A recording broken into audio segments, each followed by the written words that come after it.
मैं खुद में ही उठने लगा। तंग आकर मैंने एक दिन उसे कह दिया कि मेरे पास फ़ोन ना करो प्लीज़, अब सारे रिश्ते ख़त्म हो गए हैं। मुझे लगा कि इतना कहने पे भी वो कुछ तो सफाई देगी, मगर वो सफाई देने के बजाय चहकते हुए बोली, शुभ, अगर तुम्हें सब कुछ ख़त्म लगता है तो फिर मैं कौन हूँ तुम्हारी बात काटने वाली। जैसी तुम्हारी मर्ज़ी, बस एक काम कर दो, मेरी फ़ोटोज़ डिलीट कर दो, मैं तुम्हारी कर दूँगी। मैंने उसकी फ़ोटोज़ डिलीट कर दी और वॉलपेपर पे वापस माँ की तस्वीर लगा दी।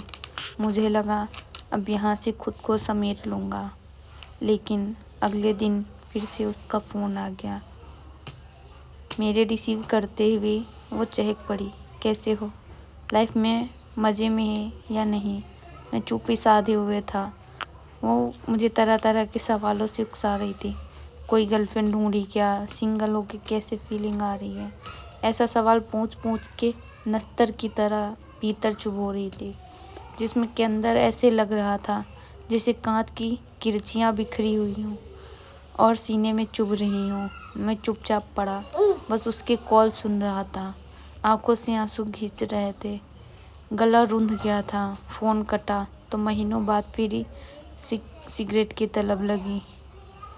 हॉस्टल की बाउंड्री तड़प के बाहर जाकर गुमटी खुलवाई और 2 डिब्बे सिगरेट लाके फूंक डाला। इस बार फेफड़े के साथ रूह भी धुएं से भर जाए, ऐसी कोशिश थी। अगले दिन जब दोपहर को नींद खिली तो उठते ही एफबी पे स्टेटस सिंगल कर दिए। धीरे धीरे ब्रेकअप की खबरें सबको लग गई।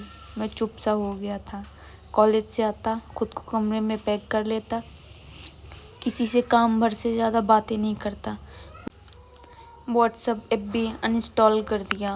रोज़ शाम को माँ से बात करके उनके फ्यूचर प्लान की बकवास बताता।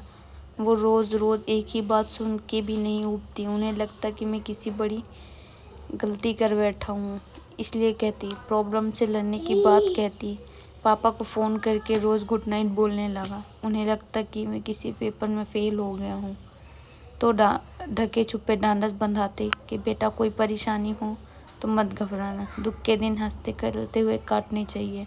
मैं किसी से कुछ नहीं कह पाता। इधर रूममेट अक्षर बताता कि वो किसी भी सेक्शन में जा रही है तो सब लड़के उसको मेरा नाम लेकर ट्रोल करते हैं। जहाँ जाती सब उसे ज़ोर ज़ोर से मेरा नाम लेकर बुलाते। वो उल्टे पैरों वापस लौट जाती। मेरे सामने जब कभी ये होता तो मैं लड़कों को मना कर दिया करता। सिगरेट के धुएं में उसे भुलाने की कोशिश करता। धीरे धीरे साल बीता, सब कुछ नॉर्मल होने लगा।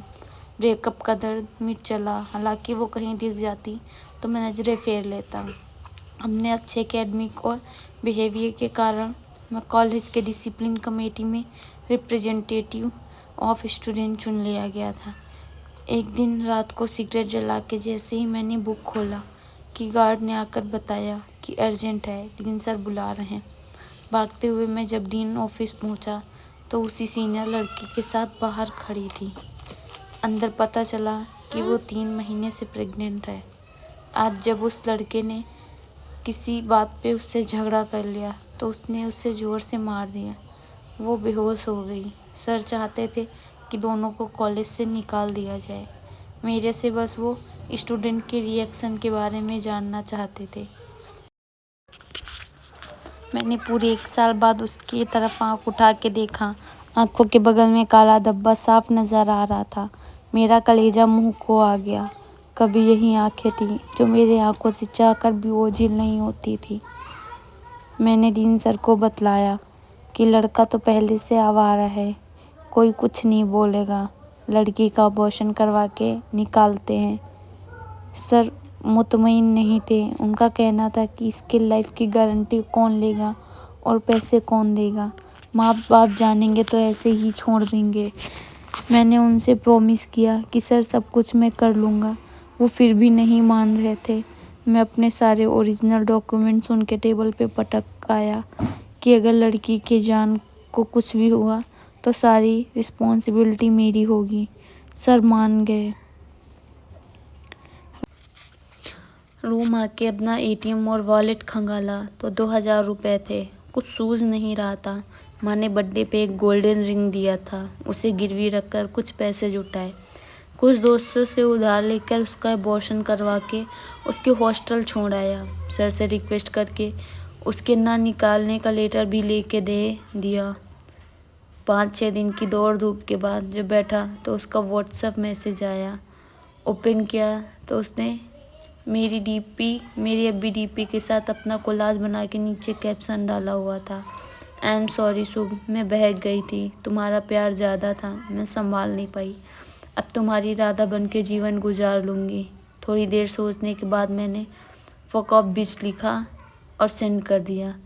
मैं खुद को दोबारा इसकी गलतफहमी में नहीं डाल सकता था। दोस्तों, ये कहानी आपको कैसी लगी कमेंट करके ज़रूर बताना, और समय रहते संभल जाना चाहिए। एक बार धोखा देता है वो बार बार भी दे सकता है। Please like, share and subscribe my channel. Thank you all. आप भी हमें अपनी कहानी भेज सकते हैं।